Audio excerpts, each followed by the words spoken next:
Hello, everybody, and welcome to another fantastic installment of Chance Paladin Reads His Books. This was narrated in front of a live streaming audience, and this is book number 14, which I should have said first, which is called, the book's called Six Sands.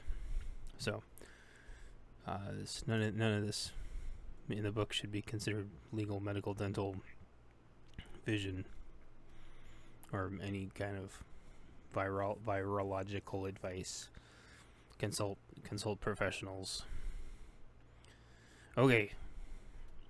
All rights reserved. No portion of this book may be reproduced in any form without permission from the author except as permitted by U.S. copyright law. This is a work of fiction. Names, characters, businesses, places, events, and incidents are all either the products of the author's imagination or used in a fictitious manner.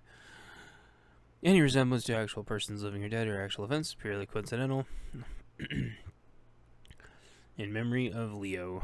Too soon, man. Too soon. Content advisory is as follows. I write post-apocalypse books, therefore, portions of these stories are intended for mature audiences. There's about as much romance as you would expect in a typical post-apocalypse scenario. Explicit sexual acts were included are germane to the story, not intended to be gratuitous or fetishized.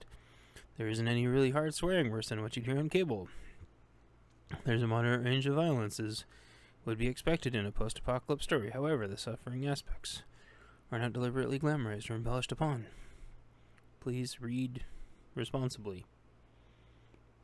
Forward. People wanted us to die. There was no question. We didn't want them to die. We just wanted them to go away. They wouldn't go, though. So we left, and they followed. We came back from time to time to remind them that we hadn't left for good. That they were left alone in their little playground by choice. They followed us to try to remind us that they weren't scared and meddled in matters that had no impact on them while forcing our relevant law on us. We followed them to remind them that the law worked both ways. Where we showed restraint, they showed ruthlessness. Where we showed compassion, they showed hesitation. There were no winners or losers, though, and the sickest thing of all was their cheering when our side started dying. Just trying to live out the last throes of our existence before the end began. Chapter 1. The End. It was hot and cold at the same time in the high deserts, somewhere in the middle of eastern Washington, eastern Oregon, Idaho, Utah, West Montana, and North Nevada. The planet was trying to figure out what temperature it was supposed to be as the sun hung low in the sky. Our hero standing stoic, with a long shadow overlooking his humble homestead, as a tumbleweed went to find other tumbleweeds to congregate with for the inevitable cold night. A tire inexplicably rolled the other direction. The middle-aged man with a handlebar beard and cowboy hat raised an eyebrow at the tire, hands on his 2 6-shooters. He knew better than to shoot at innocent tires, though, and nodded at the tire as it rolled by. He looked both directions on his property with no real sense of where the tire had come from, and shrugged. I could really go for some Red Dead Robins right now, referring to his old favorite diner. He spoke out to nobody as if it was a normal conversation with no real beginning or end. Nobody responded, of course. There was nobody there. There was nothing left to do on the homestead as the sun began to set. The tire trudged off into the distance, wherever it was that tires went. A tumbleweed smacked into his leg as if he wasn't supposed to be there. The thought crossed his mind to kick the tumbleweed, but decided instead to get out of its way.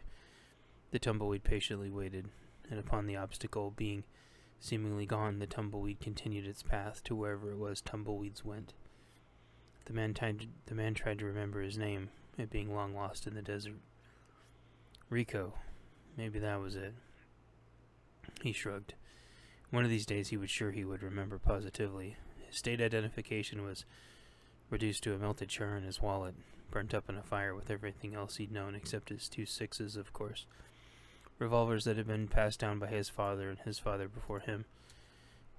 Ornate decorations covered the cobalt steel with nickel-plated grips, identifying the duo as Justice and Liberty. Water trickled around his modest few groupings of what little plant life would grow in the arid highlands. He'd been lucky enough to find a well and cap it at just the right pressure a long time ago. The tiny creek meandered and snaked around a bit before passing through a few collection pits dug into the ground for emergency overflow and capture. Then, before the water leaked everywhere, it naturally overflowed back into a seemingly bottomless hole in the ground to find the underground creek again. Why or how had he been spared the night of the fire? His charred ID reminded him of. The details were hazy. He wasn't sure exactly what happened. There must have been a fight, though, because he was still bruised and missing some teeth.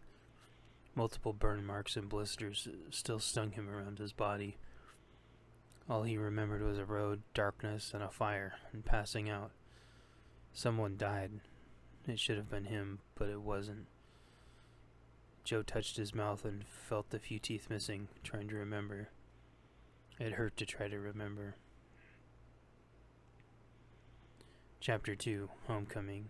A weekish earlier, hundreds of miles away. Night of the collapse. Beatings, fire, teeth. It had been a long day and a longer night.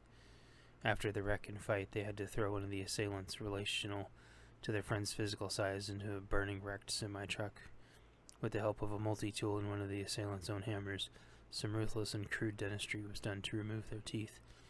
Those teeth were tossed off the cliff across the road and replaced with their friend's teeth, beat loose from the violence, and thrown in the burning truck with the assailant. The wreck was in the middle of nowhere, and rescue wouldn't be there for hours. Even in the best circumstances, the body would be unrecognizable, and his teeth would seal the story. The group pulled his limp, bruised, and burned body into their vehicle and drove all night.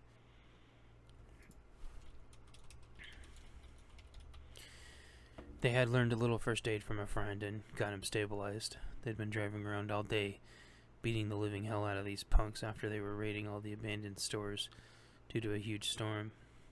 Earlier, they'd saved a young trucker gal at a grocery store and had been saving people and beating up these ninja wannabes all day.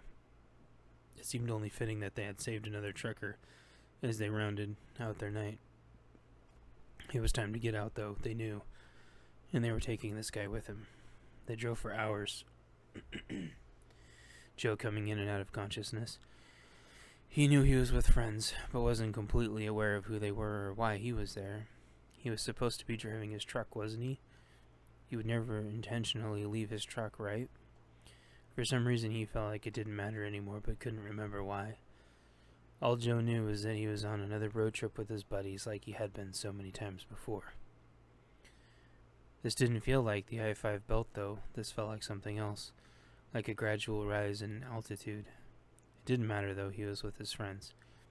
One patted him on the shoulders. They drove through the night. A few glimpses outside as they seemed to pass through a few towns, but the power didn't seem to be on. The power was supposed to be on in the towns, wasn't it? His friend didn't stop at any of those towns. They kept going through the silent night as if hell was on their heels. It seemed dark for so long, those winter months having seamlessly endless nights.